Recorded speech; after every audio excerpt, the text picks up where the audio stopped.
Good evening. Welcome to Divine Speech in African Traditionalism. I am your host, Augustine Ayinibisah, Ayelah. To seek permission to speak, I rise before my father and my mother, the two individuals who taught me right from wrong. I rise before my grandfather and grandmother, whom I call my first ancestors. I rise before the deities, the land deities, the water deities, and the sky deities. I rise before the goddesses, especially the goddess Ma'at, to give us balance in this discussion. I rise before the gods, especially the god Jehuti, the god that has endowed me with the power of speech to do this work on a weekly basis. I rise before the Supreme Being, Amun-Ra, whom my tradition, Bakabko, calls Na-Wene, Naba, Langwene, to give us staying power, so that after this discussion, this young man's ideas will spread across the globe. And with this prayer, I know I'm permitted to speak. Slavery and colonialism have dealt Africans and people of African ancestry with confusion, to the point where some reject their skins by bleaching, while others reject their gods by abandoning the African way. The late Francois Tego, who was my mentor, told me that whilst studying philosophy under Kwame Nkrumah in Guinea-Conakry, he learned that Africans' independence struggle was three-pronged. It was political freedom, economic freedom, and religious freedom. Whereas we have completely abandoned the religious freedom, the abandonment has caused some of us opportunity cost. We lack knowledge of our past. The lack of knowledge of our past brought about Ghana's almost 7-year ban on libation pouring during national celebrations. Why? Because it made the parade grounds filthy. Gambia recently declared herself as an Islamic republic. By abandoning our religious freedom, we lack knowledge as to whether African creation stories exist. Going back as far as 110,000 years in ancient Kemet, now Egypt, we find the Memphite. Memphi is a town in Akropong in the eastern region of Ghana. That's where the word Memphis comes from, or the European cities of Memphis, both in Tennessee and Egypt come from. It's Memphi. So the Memphite creation story, where creation started, was with a volcanic eruption in a mass of endless water called Nun. The first to emerge from this watery mass was a mound, and on it, the first self-created god, Atum, sat. The Dogon people of Mali creation stories speak of the god Ama. In Kenya, the Gikuyu people creation story revealed that god Mugai, who sits on Mount Kirinyaga, now known as Mount Kenya. African creations have been stolen and given new names. When Africans built the mythical creature in honor of the Son of God with a lion's body and a human head, they named it Heremeket. Heremeket, Heru, in the horizon. Heremeket means Heru, in the horizon. Heru is the Son of God. His parents were Asa and Asase. They are known by their new names Osiris and Isis. Heru's new name is Horus. Today, most Africans know the Heremeket by its new name, the Sphinx. Writing was not invented by Africans, but they were the first to read and the first to write through the teachings of a god called Jehuti. The name of the writing is Medunetta. Medunetta means the word of God or divine speech. Most Africans know this writing script by its new name, hieroglyphics, which means holy carvings in Greek. So when information got to divine speech that a young man had created animation based on African folklore with the title Orisha Journey, we were flashed back to the Ifa Yoruba traditional creation story, where the creator Oludumare lived in the sky with the Orishas as his assistants. We also felt duty bound to invite the young man to the studios of BronxNet for an exclusive interview. Sitting across me is Mr. Abdul Ndadi. He is an animator of Ghanaian descent living in New York City. Mr. Ndadi graduated from the School of Visual Arts class of 2013.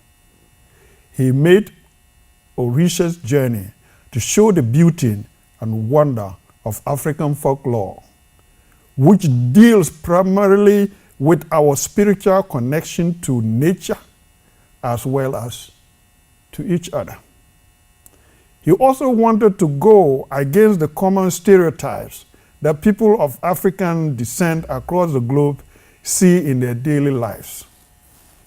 And in so doing, chose to have a female protagonist to highlight the difficulties women of color face on two fronts, which is racism and sexism.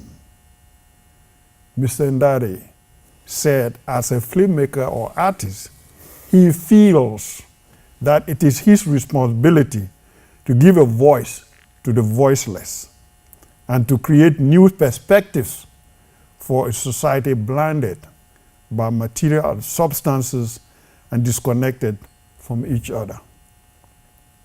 On that, we wholeheartedly agree. How many young people today think like this? Mr. Ndadi, welcome to Divine Speech in African Traditionalism. Thank you so much, sir, for having me. I really appreciate it. Good. I really appreciate the honor. Thank you guys for having me. All right.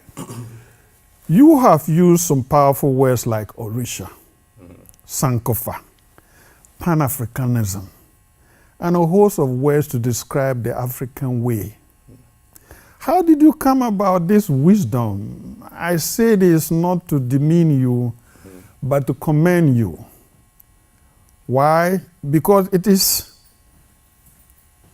at this time, many Africans don't think the way you think.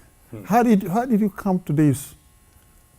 Well, it actually, comes from my parents. They tried to instill in me like a love for my culture and my people, and try to tell me, about the roots and where I came from.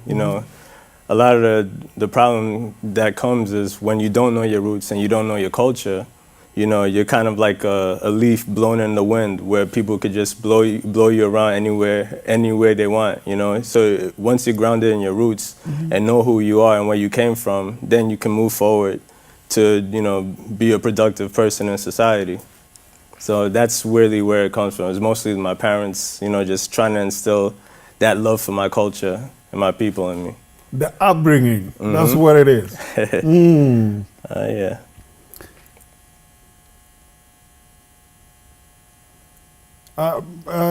My definition of Sankofa is going back to the source.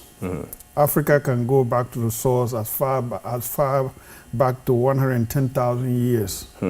African history flows along the water of the Nile, which is called Happy, from Uganda. Today we know Uganda as Uganda. Yeah. Nubia. Today we know Nubia as the Sudan. Yeah.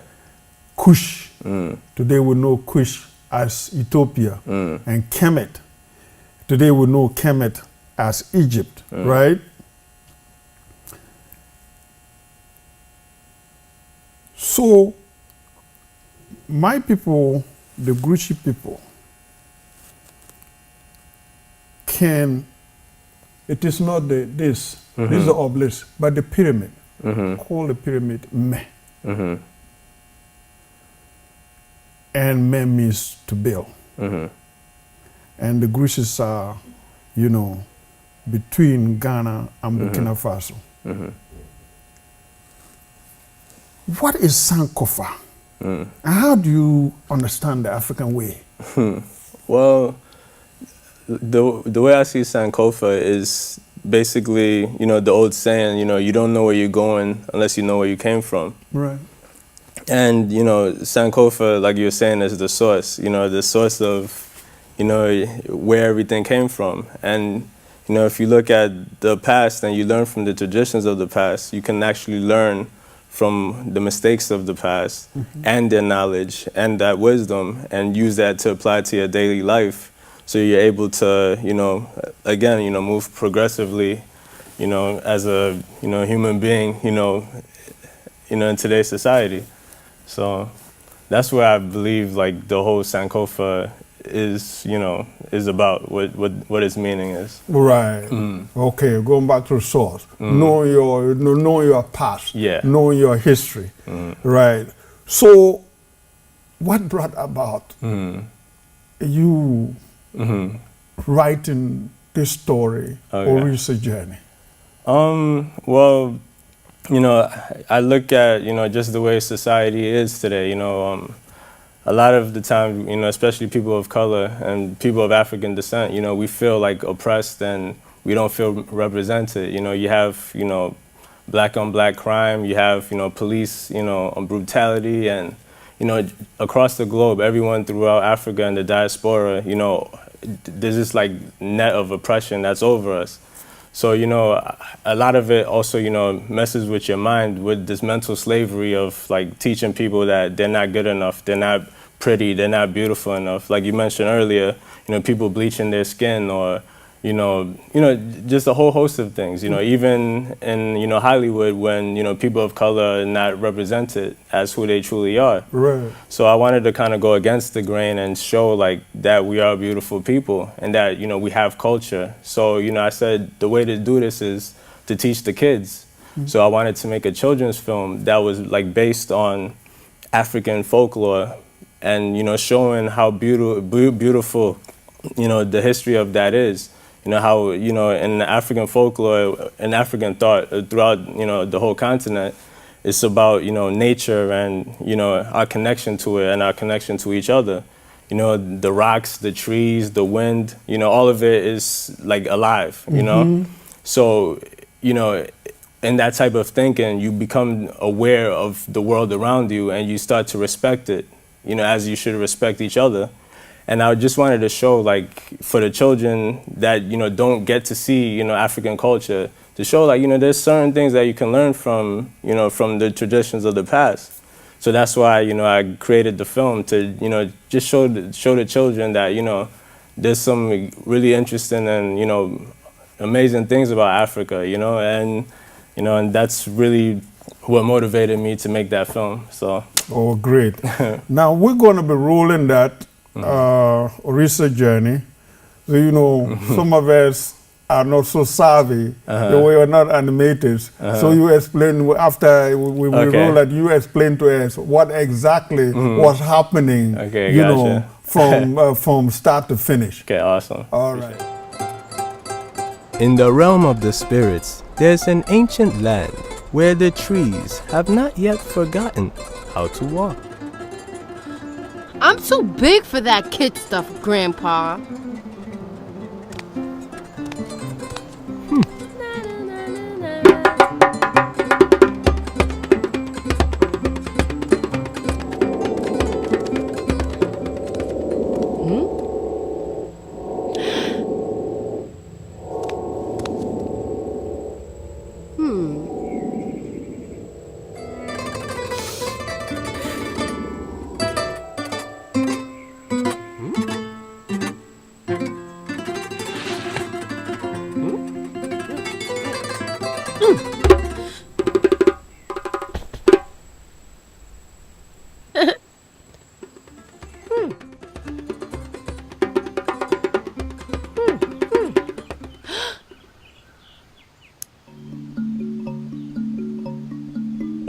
I see you've brought her.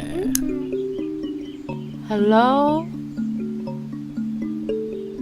It's an omen for one like him to walk among humans. He belongs to the walking forest. He's chosen you to take him home safely. Will you do it?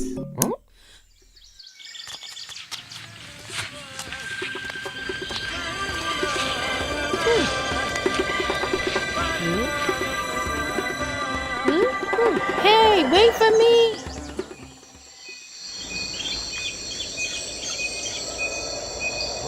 Which way now? It lies beyond the Hangle, river of dreams. That way.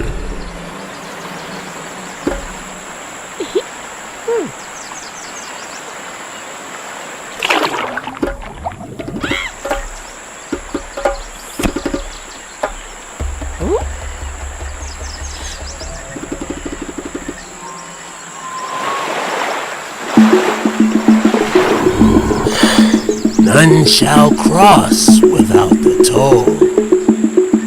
Give him to me or turn back.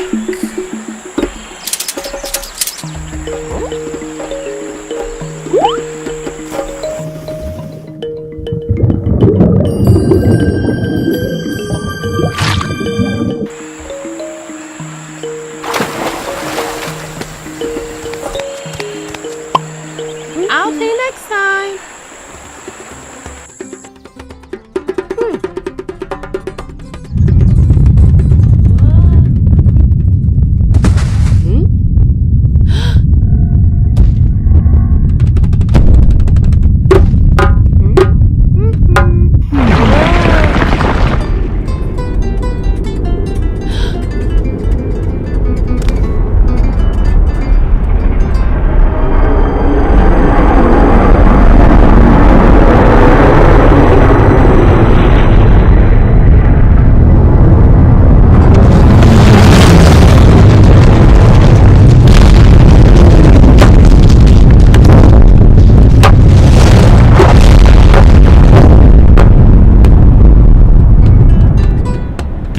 Frightened, little one.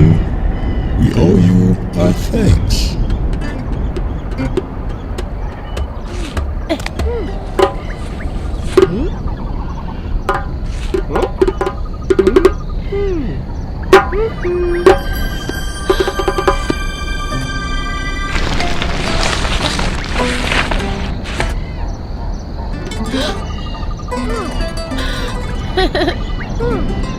What can we do in return? Can you take me home, please? Very well.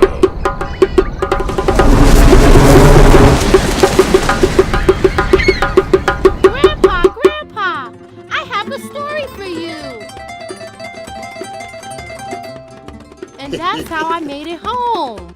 Ah, so who's telling the fables now? Oh, but it's real, Grandpa.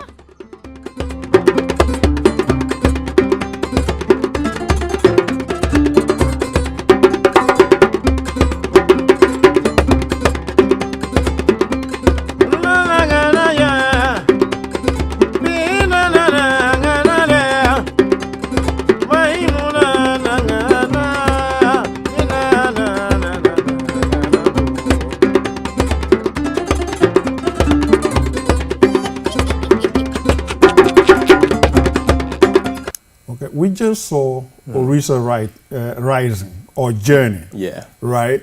And it is an excellent movie. Thank you so much, sir. It is Appreciate something that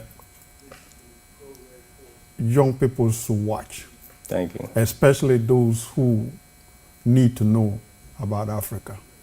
Thank you. But tell us exactly what the whole story is, because not all of us can watch it and understand it.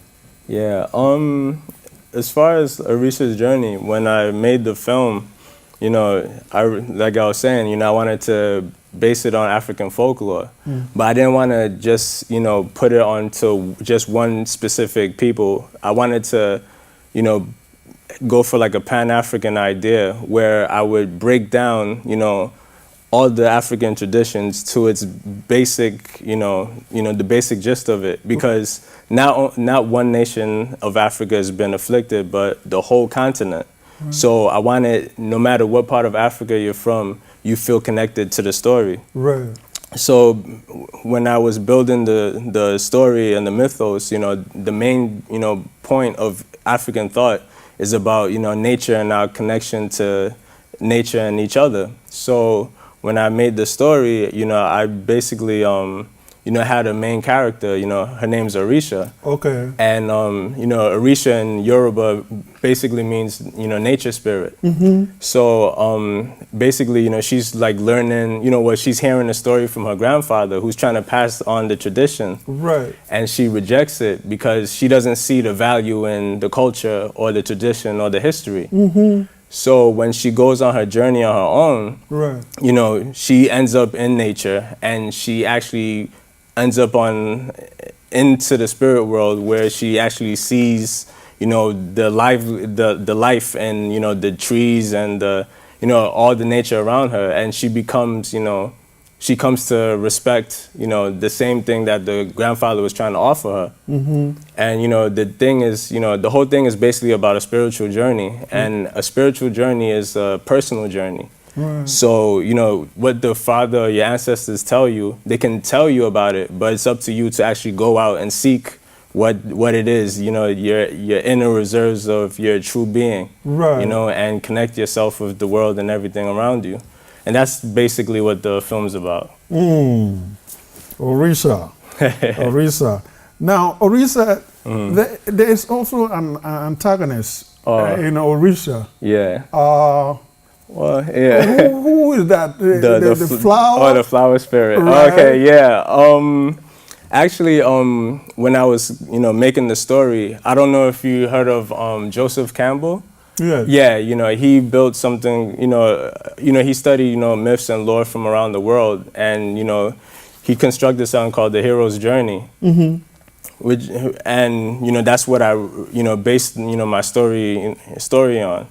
So, you know, the flower spirit, you know, represents something that, you know, a psychologist called Carl Jung. Okay. Yeah, one of the things he, you know, talks about is the shadow, where every one of us has a shadow or unconscious, you know. So whenever you develop a story, you know, there's always that darker character, that character that's a little bit different from the main character. Right. That the main character will learn from. So, you know, a shadow represents, you know, the part of our, you know, inner psyche which we either repress, Right. or, you know, deny, or, you know, are not aware of.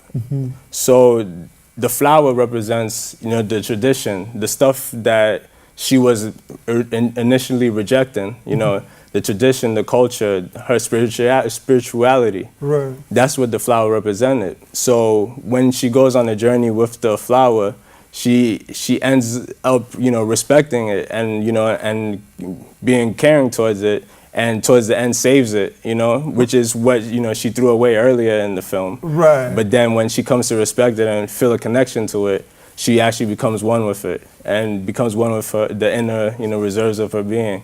And that's what, you know, that character was for.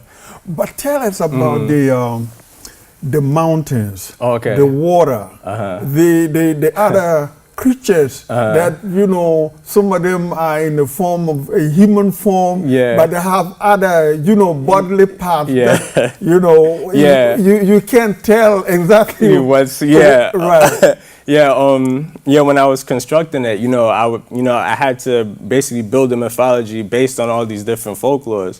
So, you know, I would hear stories from, let's say, the ancient Ghana Empire, you know, which has a story of ancient snake god called Bida, who, in the old stories, was a serpent that surrounded the Ghana Empire, and he would actually make it rain gold, you know, for the people and all that. So, you know, I would just take different things from here and there and just like put it all together. So, you know, just the snake spirit in the story, you know, it's also, you know, linked to Oshun from the Yoruba, or, you know, there's all these different things I would try to connect, you know, just subliminally you know, into the narrative. And in the mountains, actually, you know, a mountain, you know, it's always been, you know, throughout all Africa, something that's sacred, you know what I mean? Yes. So when I developed the mythology around them, I decided not to give those characters names because I felt like they existed before men even were able to form speech. Right. So the only things that would know how to say their names truly would be the wind and the rocks and the trees, you know what I mean? So you know, not all of that's gonna show up in the film, but when you create a story, you have, and especially a fantasy story, you have to build the mythology and build some kind of structure behind that world, so that way there's some kind of realness to it. So that's why I. Oh, that's beautiful. Thank you. Because you remember, when I was reading the intro, I talked about the god Mugai from the Gikuyu people. The god Mugai sitting on Mountain Krenyaga, right, which is now Mountain Ken. And I see the symbolism in your story. Thank you. And you talked about the fact that they were there before even human beings could speak. Right.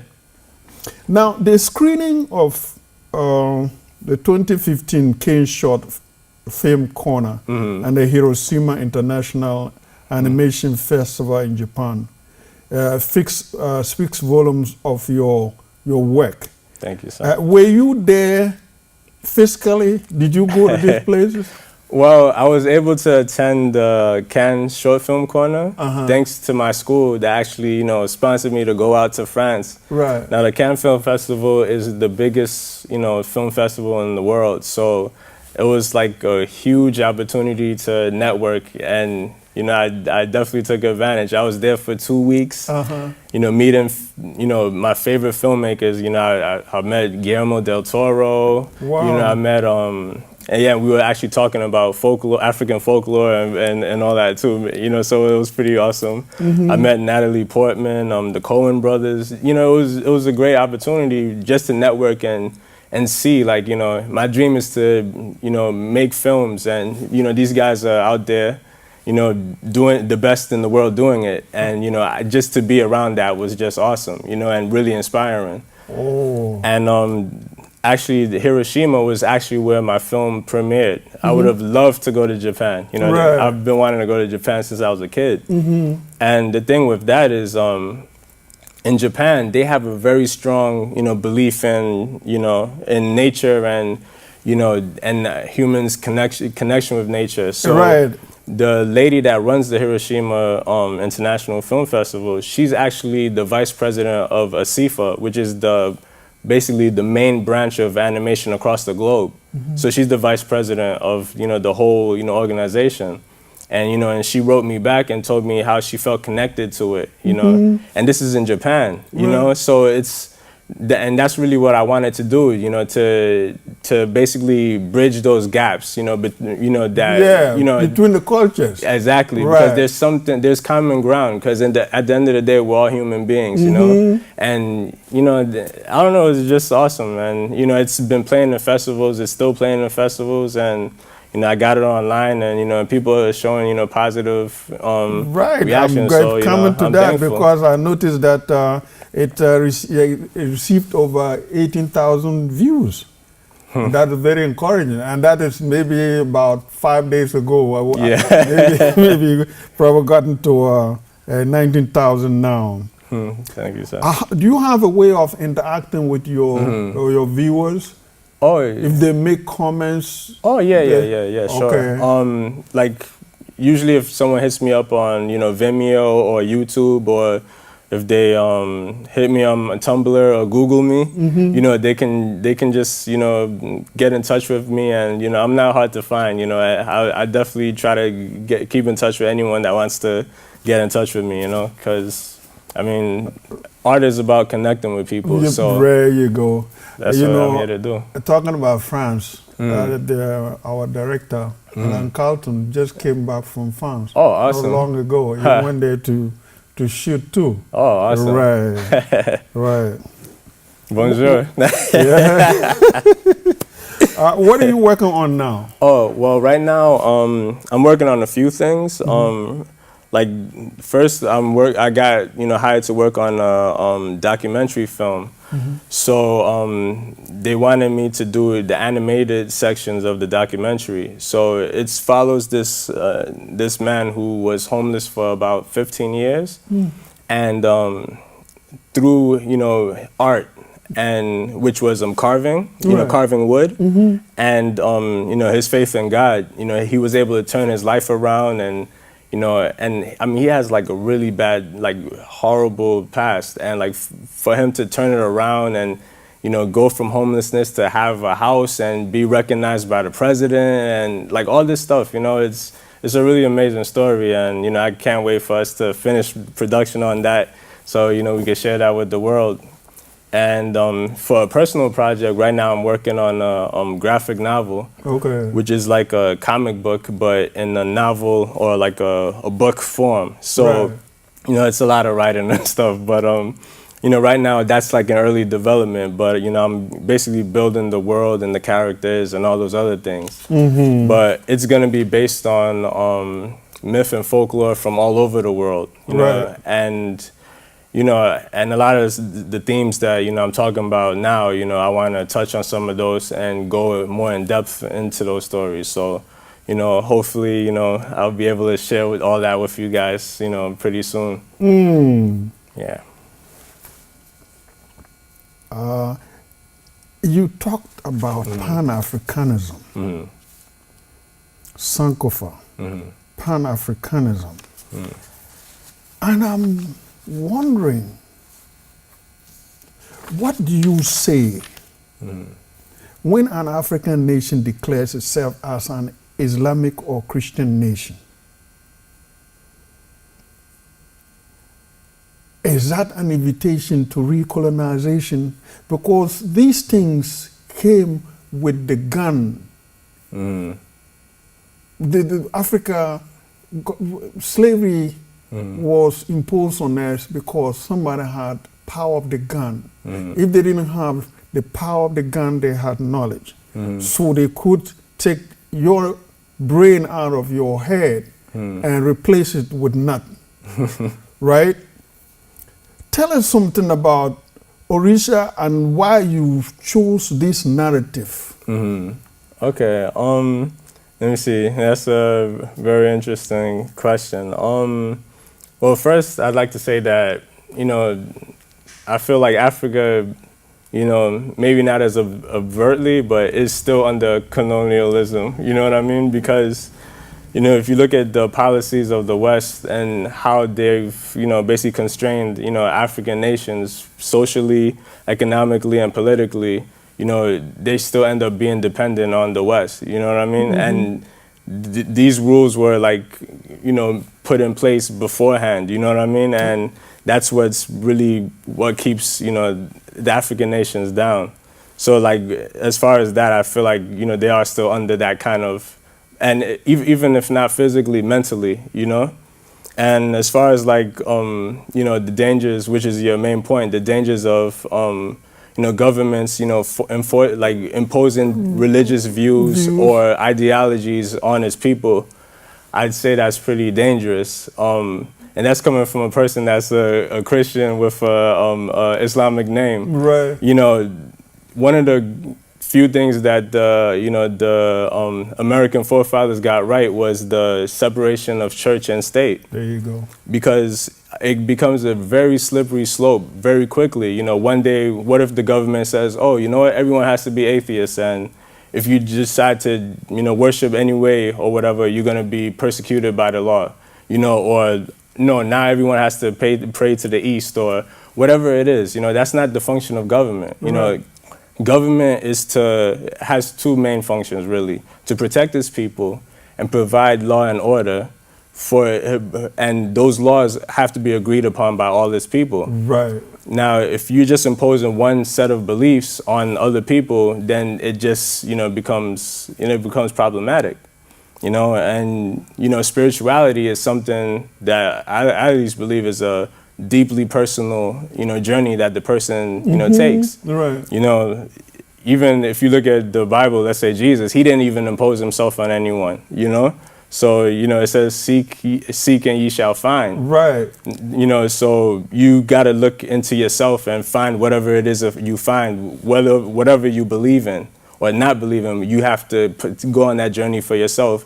And you don't need the government to tell you what to do. You know what I mean? Right. Because, that's not what the government's about. And, these are just two different entities. And when you try to put them together and impose different belief systems, then you end up coming with, this whole Donald Trump movement or the ISIS kind of, and, I'm not going to say, oh, Donald Trump's a terrorist, but they're cut from the same cloth of intolerance and bigotry and hatred, and when you start imposing these kind of mentalities like, oh, I'm better than you, you cut the lines of communication, and that's when we get into conflicts, So, that's why we had Nazi Germany or, and slavery, because people were just imposing their own beliefs and twisting things in their own way in order to, have the result that they wanted. Right. So, I definitely agree with you that it's definitely dangerous to have, the government, relegating what people should or shouldn't believe or whatnot. They should just stick to keeping its people in order and keeping them safe. And that's the way I see it. Now, you just tickled my head here. Our politicians, despite the fact that the African Union is in existence, there are a lot of things that our politicians are not doing. For example, the Bushmen of the Kalahari are still called Bushmen when they are not supposed to be called Bushmen. Somebody, label them that. Exactly. They Twa people of, in fact, the Bushmen are supposed to be called Abattoir people. The so-called pygmies in the Congo, they're called Twa people. Now, we have gotten this our independence since maybe 50-something years ago, half a century. Yeah, Do you think our government should change these names that are insulting to us? Oh, definitely. I mean, it's pretty ridiculous just how, just Bushmen and all these kind of derogatory names. When it comes to naming something, that really helps you define who you are and how you feel about yourself. Right. So when you demean someone and let them call themselves something that's demeaning, then that makes them less than you. You know what I mean? And, you should be called who you are and what you want to be called, all this, it gets crazy. I mean, even if you look at the way Africa was, structured. Right. A lot of the nations were, cut into different pieces, making sure cultures that were kind of against each other, mingled with each other, so that way they would always Continue fight to fight. with each other and never become a threat to the power of the West. Right. And that's part of the reason why I tried to do the Pan-Africanism, which is what Kwame Nkrumah really pioneered, which is the idea of the unity of Africa. Right. We're much more the same than we are different, and when we get too caught up in our differences, that's when we have all this conflict, and that's why Africa is in the state it is in now. If we were together, I mean, we built the pyramids. We had empires that had wealth that rivaled every other empire. I mean, it goes on, and even through slavery and and oppression, Africa and people of color, we've shown a great resilience and the beauty in our people, even through suffering. Yes. And people need to know that and understand that we are a beautiful people, and that we should love ourselves, and any type of name that demeans us makes us less than who we truly are. So yeah, I definitely agree with you with that. When I watched Orisha's journey, I felt some sort of redemption because of the failures that I see going on in Africa. That story speaks to a group of people that are emerging that might make that continent whole. And you're one of them. Thank you, sir. The thing is, the story didn't look at Africans as primitive. It didn't look at Africans as uncivilized. It didn't look at Africans as ungodly. It gave a positive image of a people. And the words that came out of that story, hopefully, there are writers too who are talking about how Africa, the dismembered continent, should be put back together, should be remembered, right? Like Ayikwe Ama and other people. Yeah. You are in that line. Thank You sir. may not be writing a big book for people to read, but that story Thank you, sir. speaks a lot Thank you, about, sir. and you've done a great job. Thank you, sir. Let's go on further. So, when you were doing, did you get any kind of discouragement? Well, I mean, with animation, it's like so much work, and when you start to, if any of you want to do animation, just know you make sure that you believe in the story you're working on, because you're going to be working on it for a long, long time. You were asking me about animation before, and the human eye, sees at a rate of 24 frames per second. So just imagine like taking the camera and going like that. Just the cameras that we got looking at us right now are just taking camera shots of us, 24 of them in 1 second. Okay. So for every shot, when I'm moving, the cameras just click, click, click, click, click, click, click, click, click. Right. Now, when you do animation, this me moving right here is all drawings. So for that 1 second, you need 24 of me drawing me full on going like this, So you have to, it's an immense amount of drawing. You have to draw the background, and if it's 2 characters, you have to draw them. Right. And it's you could easily start going to hundreds to thousands of drawings, you know what I mean? Right. So you have to be really dedicated to what you're doing. And as far as what made me like push for the story, and what discouragements came from it, is just can I do this? Can I finish it? You know what I mean?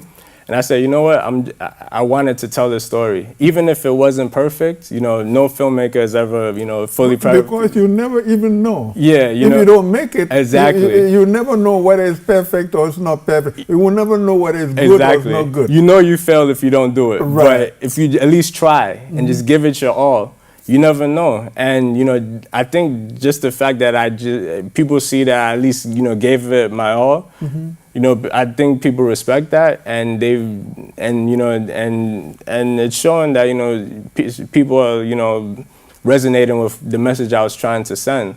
So, and that makes all the hard work and, you know, everything that I went through to make the film, you know, more than worth it. So, yeah. It's But how do you make with the characters you draw? How do you make them move? Okay. You know, because that is the fascinating part. You know, when we watch, you know, the finished product, we are watching something that is giving us, you know, attention, and we focus on what we're looking. But how do you make those things work? Well, it usually, you know, it has to start with the story and, you know, and the character. Everything comes from that. When you have a character that has an objective, and they have, you know, and they have to struggle to reach that, achieve that goal, whatever it is.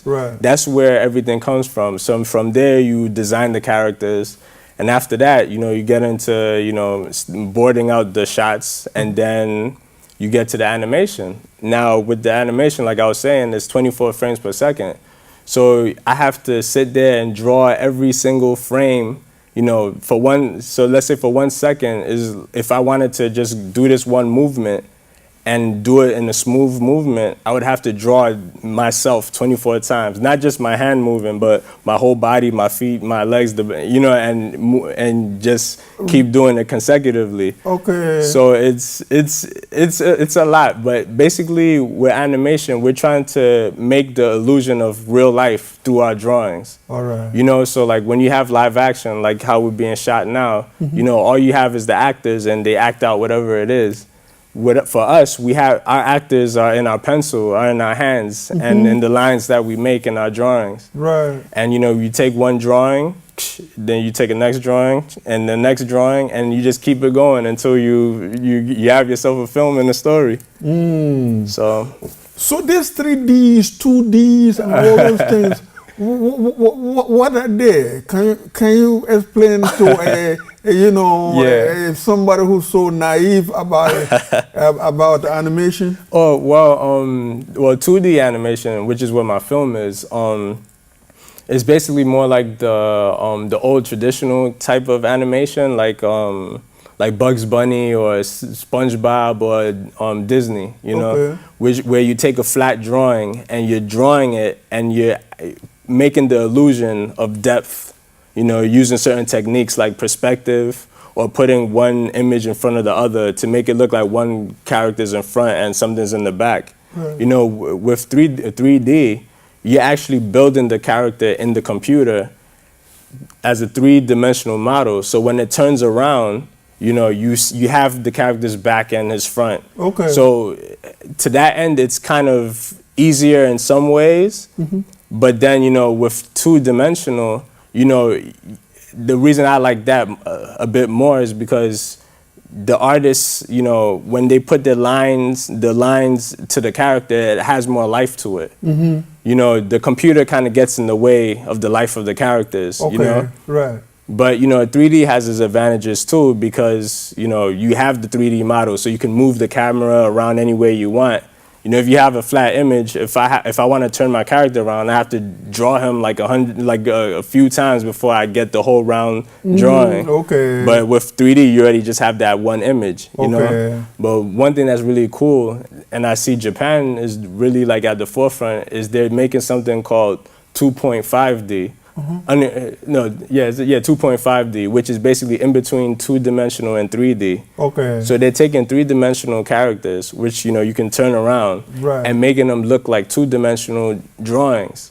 So it's basically taking the best of both worlds. And I think America is probably they're a little late on that because they're kind of stuck on 3D, but once they start seeing how popular it is in Japan and all the advantages it is to it, I think that, you know, I think animation is going to start going more in that direction. Wow. Wow.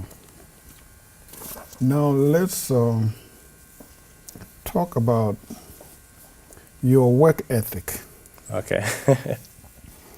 Because without dedication, you can't finish a product. Nope. You talked about your upbringing, right? But still, when you're raising children, Yeah. right, they play games with you. Oh, yeah. If My mom could attest to that. If you're a parent, you know how, you know. So now let's talk about our work ethic. How, as a young person, do you come to this dedication whereby you leave out all the stuff that keep on telling you, you know, you can play this way, Or there's do fun something over else, there, yeah. you know. Tell us about your work ethic. Well, I'd say my work ethic basically comes from my mother. You know, she's basically my hero. You know, I mean, from when we were younger, you know, she had got into an accident where, you know, she was supposed to be crippled and not able to walk. Right. And, you know, at that time, you know, it's just her and, you know, a family of 8, you know, and we were kids, you know, we were all young.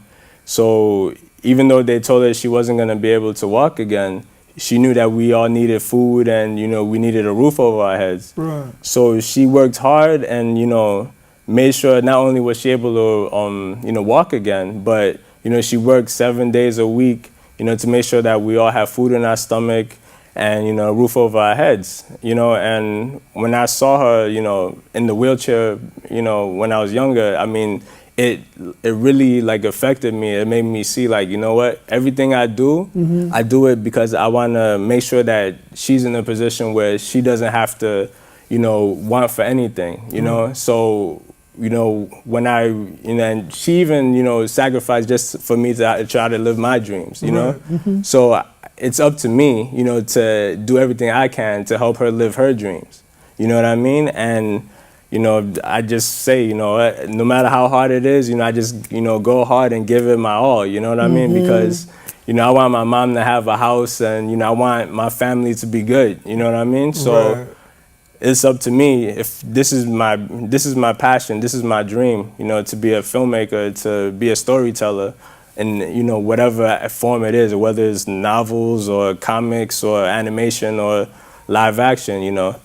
For me, it's about, you know, just, you know, telling stories. And if I can use those stories to build a career where I could help my mom and my family, then, you know, why not give it my all? You know, you only live once, so why not make sure the people you love, you know, get to live the life they want to live, you know? But, you know, not all kids would have seen the suffering of their parent and be able to put it in such a way that they turn it around for a positive, you know, progress. Yeah. I mean, you did that. Thank you, sir. I see your mother walks. Yeah. You know, she was able to overcome that. But the story you telling me, it really affected you. Oh, yeah. It affected you. Oh, yeah. But you have to be some kind of a chosen person to be able to, as a child, to be able to get that. Thank you, sir. Really appreciate it. So kids cannot get that. Yeah, this is a very powerful story that Thank you, sir. You've just given. Appreciate it. You are going to succeed because, as you see the name of this program, Divine Speech, in African Traditionalism, you're going back to our ancestral history. You're going back to our traditional way of life. And you are going to succeed. Thank you, sir. Now, do you have a website that people can go and saw your work, and see your work? Oh, yeah. I mean, for me, you know, I'm not, you know, hard to find. You know, you could just Google, you know, Abdul and Ndadi, and, you know, you'll find my Tumblr, you'll find my, you know, Vimeo or, you know, YouTube or Facebook. You know, I'm on all over social media, you know, but you know, if you look up Orisha's journey or Abdul and Ndadi, you'll find me. The interview that the other people you had. For the South African Broadcasting Channel. Right. Yeah. How did they contact you? Was it via Skype? Actually, what happened was one of the people from the network actually saw like a article that I was interviewed by OK Africa, and you know someone from there saw the article and they wanted to interview me. Right. So what they do is they have like different branches around the world. So they had a branch in New York. So we went to the studio and then we shot the interview there, and then they aired it in Nigeria and South Africa. So yeah, it was pretty awesome. Oh, beautiful. Oh, beautiful. Yeah, it's all connected, you know. It's all connected. Yeah. Right. So we are winding down now. Talk. You there's no way people will not know that you are around, but you still have to talk to them. Yeah. They have to.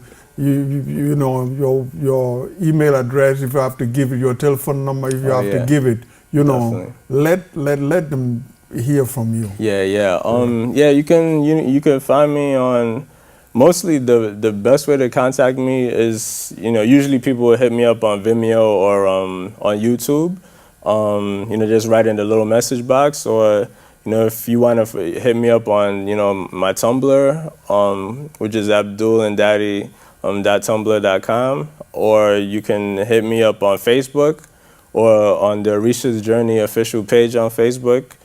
You can, you know, all those places you'll be able to find me, and, you know, I'll be more than happy if you want to contact me. I'll be more than happy to, you know, talk back. So, thank you. Okay. Thank you so much, Thank sir. you very much. Thank you, sir. You It's know, an honor. you Appreciate are it. going to succeed. Thank you, we sir. pray for you. Thank you, Our sir. ancestors will continue to guide you. Appreciate it. African traditionalism is different. Different is not deficient. Different is not primitive. Different is not uncivilized. And different is not ungodly. Africans have always used all kinds of means to connect with their creator. Sometimes they pour libation, sometimes they pray just with a clap. But that's how they have been since the beginning of time. For my regular viewers, continue to watch Divine Speech in African Traditionalism. I appreciate your patronage. For our new viewers, this is a young man who has embarked on a journey, a bigger journey that hopefully one day may give salvation to the entire continent. May Amon Ra, whom my tradition calls Nawini, bless you and take care.